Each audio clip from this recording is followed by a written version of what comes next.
Well, hello, my dear BIBLEin365 brothers and sisters. We have arrived at the prophet Nahum. Now, he's an interesting one, by the way. I got to tell you, there is so much you can learn from this prophet. Here's a weird, kind of an interesting fact. I always like to take advantage of language stuff that might be of particular interest. When we learn of the city or the town Capernaum in the New Testament, that is, of course, named after the prophet Nahum, right? Now, in Hebrew, we say Nahum. And so if you were to say the city of Capernaum or the town of Capernaum, you would say Nahum. So very interesting. They sound quite a bit different. I just thought I'd throw out that fun fact. Here's another good fact that we should point out. Nahum is one of two prophets that we call minor prophets that ministered exclusively to the Ninevites, right? Of course, the first one that we know of is Jonah. He goes back to around 770 BC, and it was because of his message we saw the greatest revival ever seen in a pagan nation, greatest spiritual awakening ever seen in a pagan nation, and God actually spared Nineveh for about 150, maybe a little bit longer than that or so years.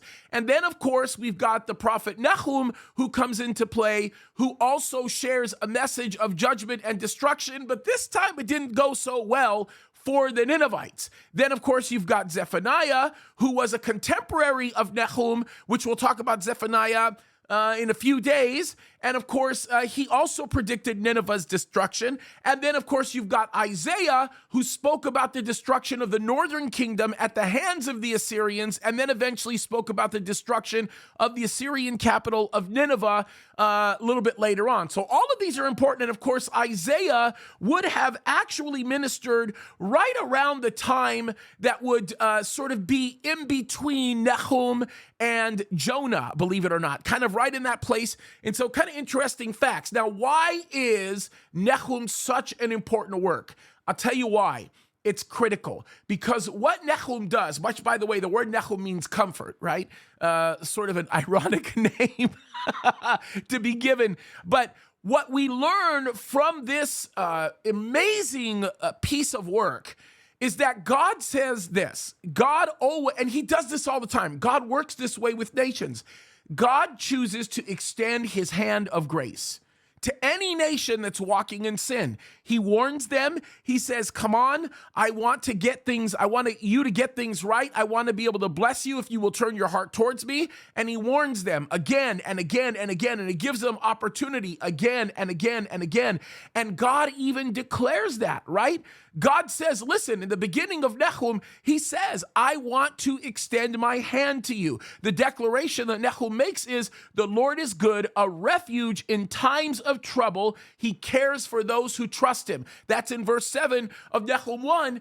And the problem is when that nation doesn't respond, then the wrath of God instills. We know that God has to execute judgment for unrighteousness because that's who he is. And so when you look at this book, one of the patterns that I want you to see emerging is a nation engulfing themselves in ungodliness. That's where it starts, right? They turn their heart away from God. Then God sends people to warn them that destruction is coming as a result of their evil. And then after that, when they don't listen, God will destroy that nation. Now, if they do listen, God will give them a reprieve, as we saw in the book of Jonah, right? But when they don't listen, he destroys them. Now, why is that important to us?